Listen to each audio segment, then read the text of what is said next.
The morning sun filtered through the tall windows of the hospital corridor, casting long shadows across the polished floor. Kate walked slowly down the hallway, her footsteps echoing softly in the quiet space. She carried a small bouquet of white roses, their petals still fresh with morning dew. Today was different from all the other days she had spent here over the past 3 months. William had been battling his illness with the same quiet strength he had shown throughout their 47 years of marriage. The doctors had prepared them both for this moment, but nothing could truly ready a heart for goodbye.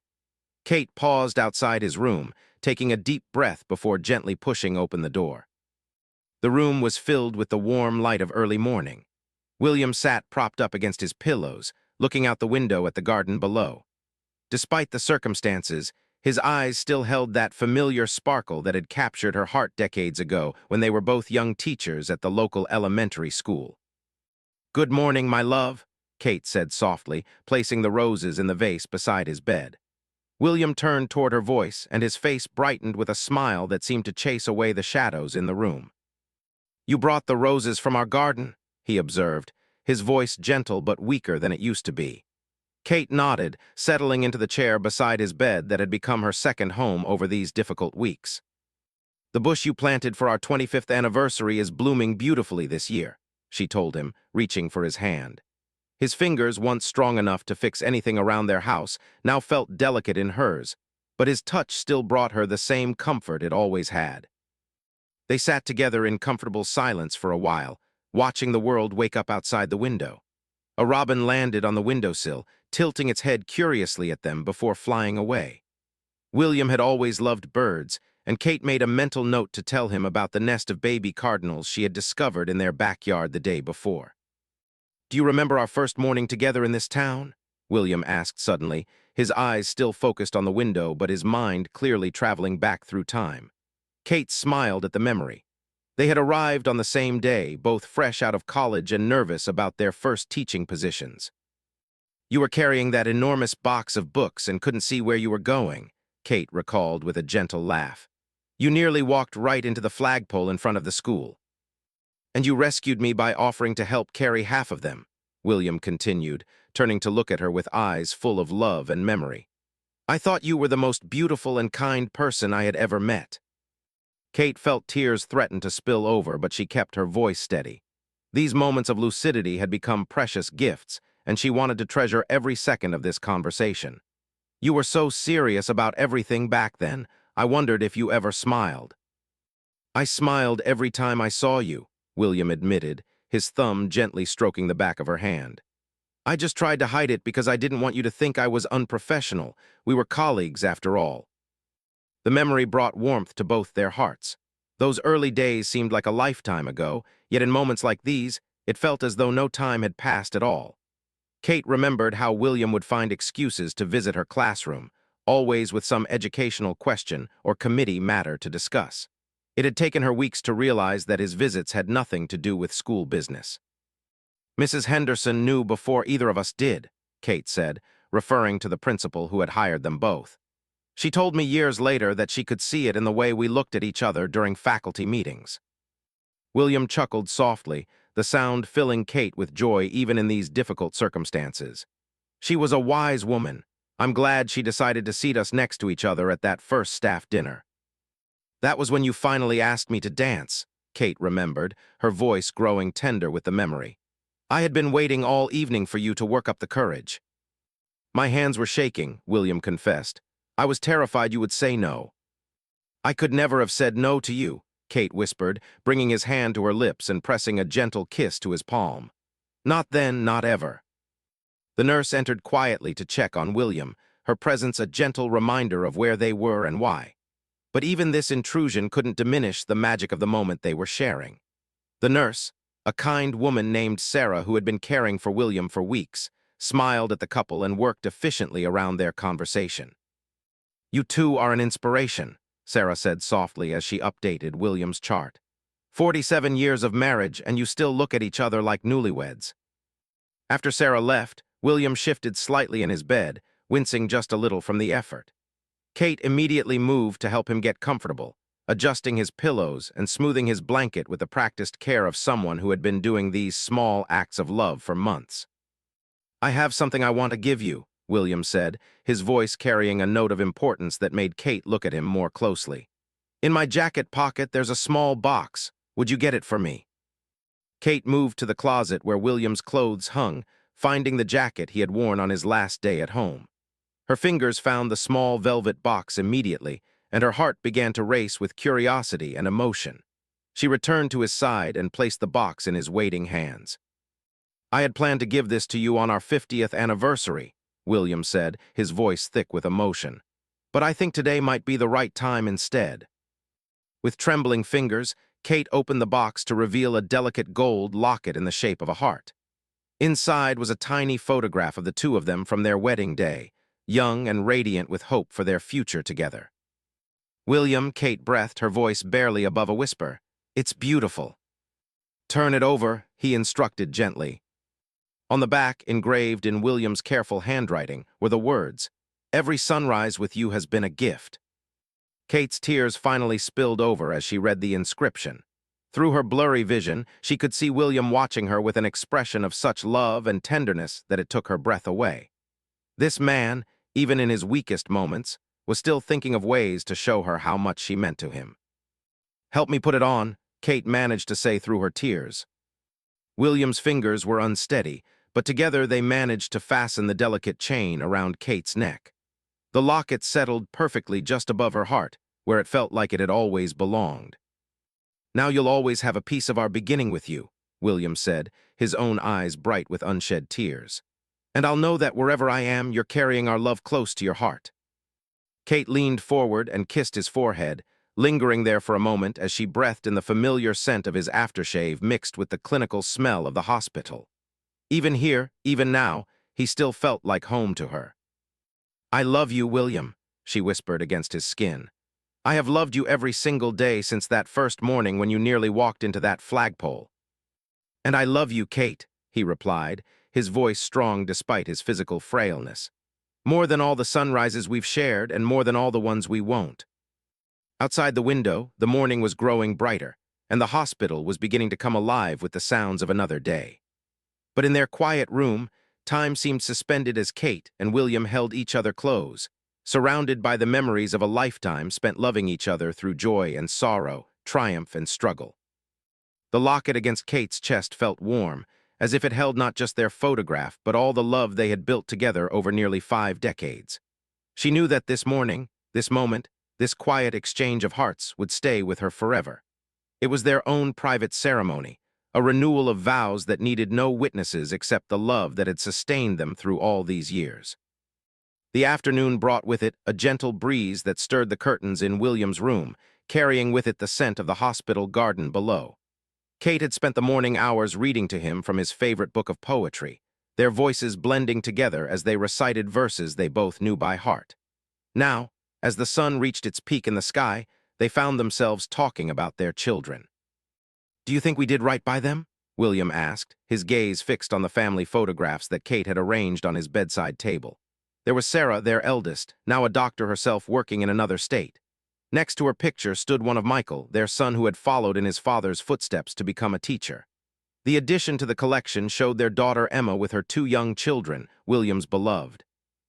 "Look at who they became," Kate said gently, picking up Sarah's most recent photograph, where she stood proudly in her white coat outside the children's hospital where she worked. "Strong, compassionate, dedicated to helping others.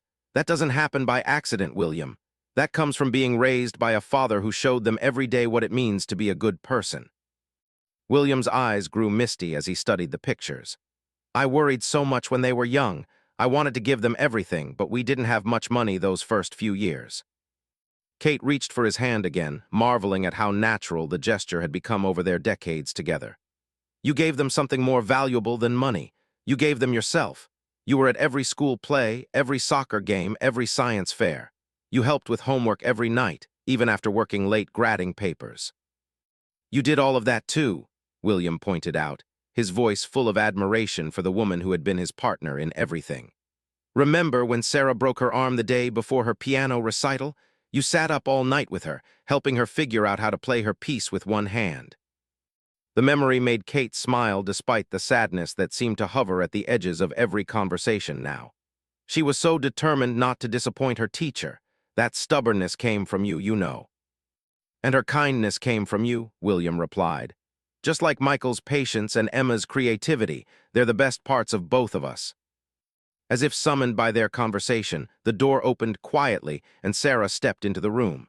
She had flown in from across the country the moment Kate had called, and the past week had been a blessing of time together as a family. Sarah's medical training meant she understood exactly what they were facing, but in this moment, she was simply a daughter who loved her father. "How are you feeling, Dad?" Sarah asked, her professional instincts and personal emotions intertwining in her voice. She moved to check his pulse instinctively, a habit she couldn't shake even outside the hospital where she worked. "Better for seeing you," William answered honestly, and Kate could see how much strength he drew from having his children near. "Sit with us for a while." Sarah pulled up another chair, and soon the three of them were deep in conversation about family memories. They talked about the camping trips they used to take every summer, when money was tight but adventure was free. William had taught all three children how to fish in the lake near their favorite campground, and Sarah reminded them of the year she caught a fish so big that none of them could believe it. "You made me throw it back," Sarah laughed, "because you said it was too beautiful to keep." "That's where you learn to let beautiful things be free," Kate observed, thinking of how Sarah had always been drawn to helping others rather than keeping things for herself. Michael arrived an hour later, bringing with him the energy and warmth that had made him such a beloved teacher in his own right. He carried a large envelope full of drawings and letters from his students, children who had heard about their teacher's father and wanted to send their love and pictures. "They insisted on drawing you pictures, Grandpa William," Michael said, using the name the students had given William during his frequent visits to Michael's classroom. "This one is from Jenny, who says you're the best story reader she's ever heard." William's face lit up as he looked through the colorful drawings. One showed him sitting in a big chair reading to a group of children. Another depicted him and Kate walking hand in hand under a rainbow. The innocence and love in these simple drawings seemed to give William more energy than any medicine could. "Tell them I said thank you," William said to Michael, his voice stronger than it had been all day. "And tell them that the best stories are the ones we live every day with the people we love." Emma arrived just as the sun was beginning to set, bringing her two small children with her. At ages 5 and 7, they were old enough to understand that Grandpa William was very sick, but young enough to still believe in the magic of love and family. They climbed carefully onto his bed, one on each side, and began telling him about their school projects and the songs they had learned. "Grandpa, will you sing the rain song with us?" asked Lucy, the youngest, referring to a silly song William had made up during one of their visits when a thunderstorm had kept them inside. Despite his weakness, William's voice joined with theirs in the familiar melody, Kate and the other adults joining in as the room filled with music and laughter. For a few minutes, it was easy to forget where they were and why they were there. They were just a family, singing together, creating one more beautiful memory. As evening approached, the children said their goodbyes with promises to be good for their parents and to always remember the stories Grandpa had told them. Emma lingered longest, holding her father's hand as tears streamed silently down her cheeks. "I'm scared, Dad," she whispered, her voice barely audible above the quiet sounds of the hospital.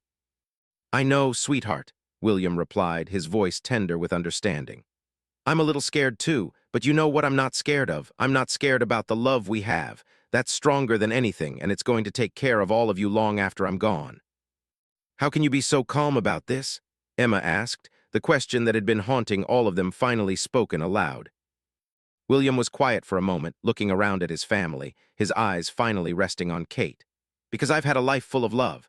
I've been married to the most wonderful woman in the world for 47 years. I've raised 3 incredible children who have made me proud every single day. I've seen my take their first steps and say their first words. I've had a career helping young minds grow and learn. I've lived to see more sunrises with your mother than I ever thought possible when we were young." He paused, taking a shaky breath before continuing. "Not everyone gets to live a life this full of love. I'm grateful for every moment, even this one, because I'm surrounded by all of you." Sarah, with her medical knowledge, understood better than the others what the next few days would bring. But even she was moved to tears by her father's acceptance and grace. "You taught us how to live with love, Dad. Now you're teaching us how to face difficult things with courage."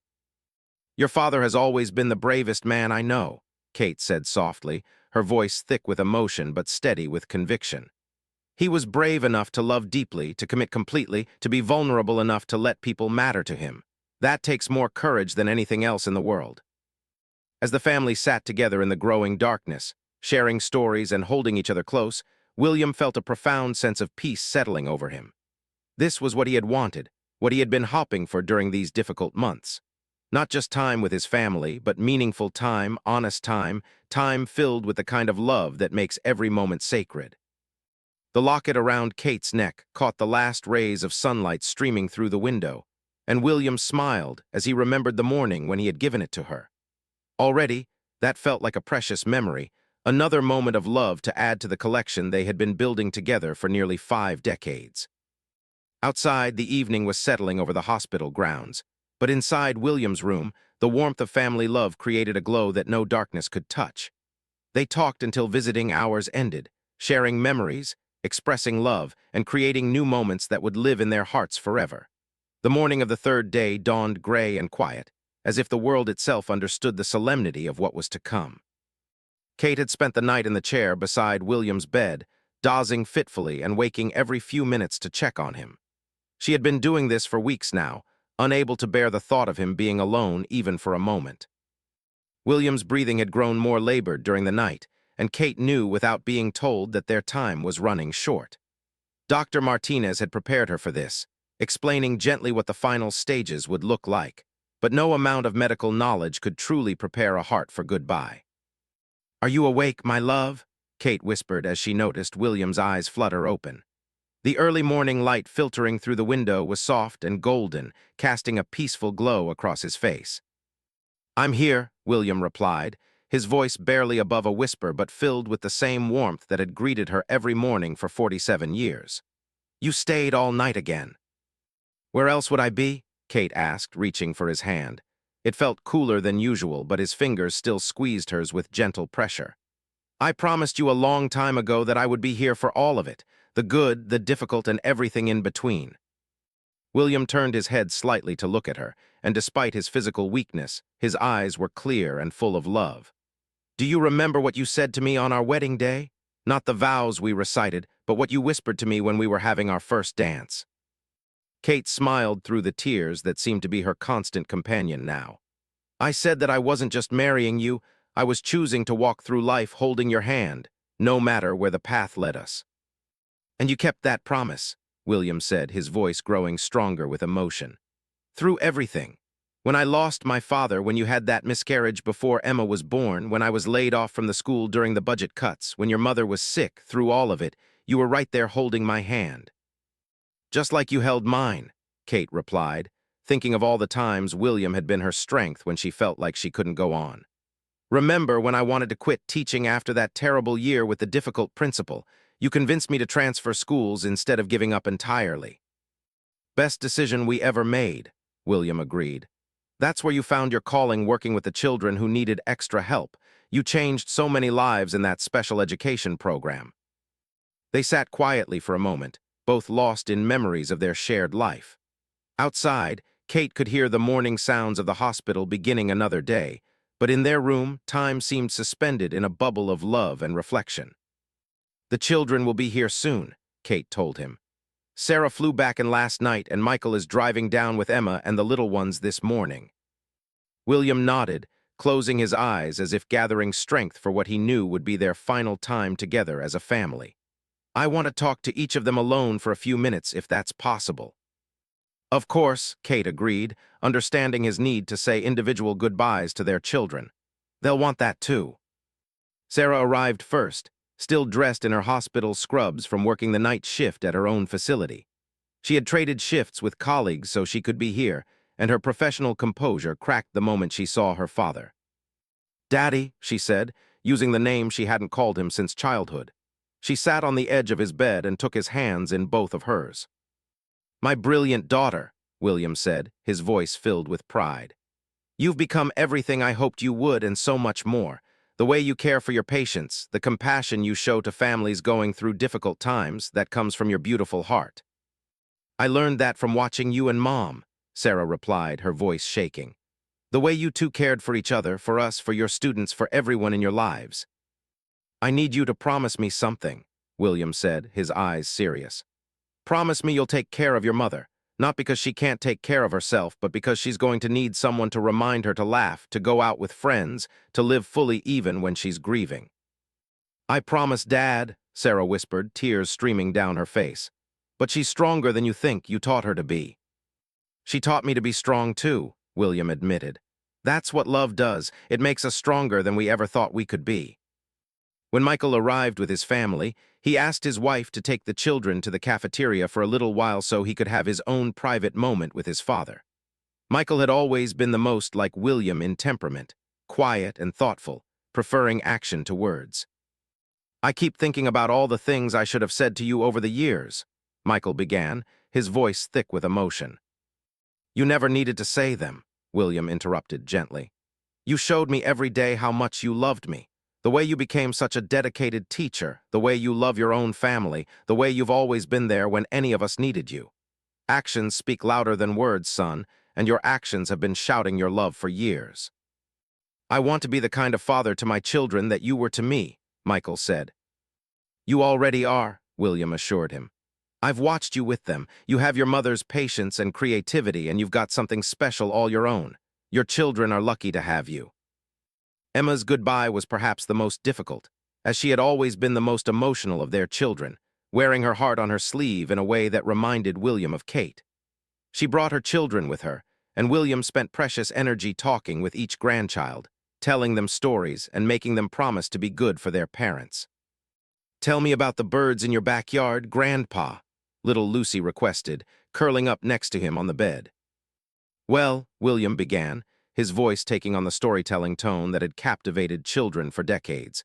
There's a family of cardinals that built their nest in the oak tree by your grandmother's kitchen window. The mama bird chose that spot because she knew Grandma Kate would keep the cat away and make sure they had fresh water in the bird bath every day.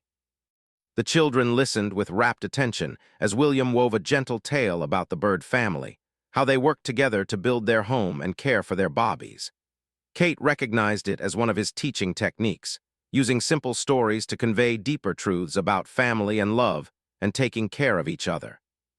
After the children were taken to the playroom down the hall, Emma broke down completely in her father's arms.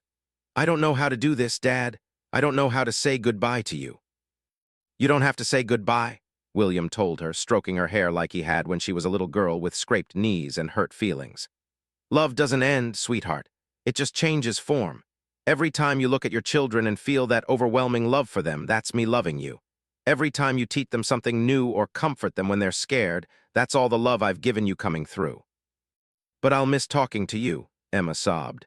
I'll miss calling you when I need advice or just want to hear your voice. Then talk to your mother, William said simply. She knows me better than anyone, and she'll be able to help you hear what I would say. And listen to your own heart, Emma. You're wiser than you know, and you have good instincts about people and life. Trust yourself. As evening approached and the family gradually said their final goodbyes, Kate found herself alone with William once again.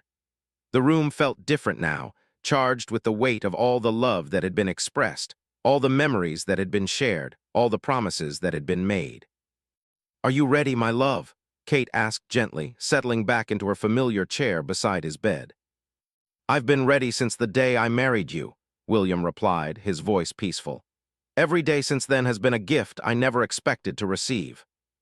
Kate reached for the locket around her neck, the one he had given her just days ago, but which already felt like a treasured heirloom.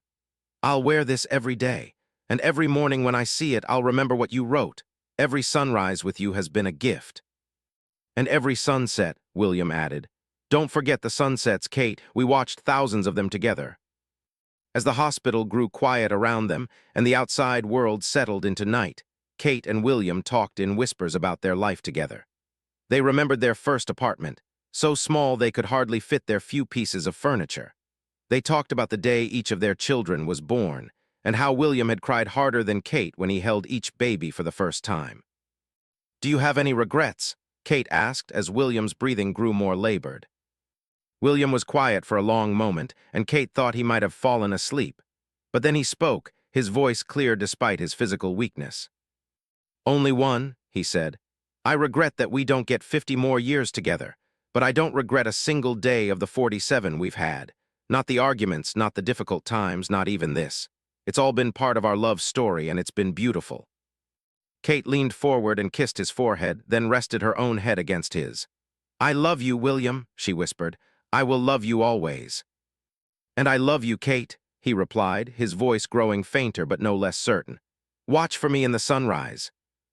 As the night deepened and William's breathing gradually slowed, Kate held his hand and whispered all the things they had shared. Memories of laughter, moments of joy, quiet mornings and peaceful evenings, the sound of their children's voices and the feeling of his arms around her. She told him about the garden at home, how the roses were blooming more beautifully than ever, how the cardinals had successfully raised their bobbies and were teaching them to fly. When the sun began to rise on what would be their last morning together, William passed peacefully, his hand still in Kate's, surrounded by the love that had sustained them both for nearly 5 decades. The locket against Kate's heart seemed to grow warmer as the first rays of sunlight touched the hospital window, and she knew that somewhere, somehow, William was keeping his promise to watch for her in every new day's beginning. The quiet goodbye they had shared over these 3 days had been more precious than any grand gesture could have been. It had been filled with truth, with gratitude, with the kind of deep abiding love that transforms even the most difficult moments into something sacred. Kate knew that she would carry these final conversations with her always, along with all the thousands of ordinary, extraordinary days they had shared as husband and wife, as partners in the greatest adventure of all, a life spent loving each other completely.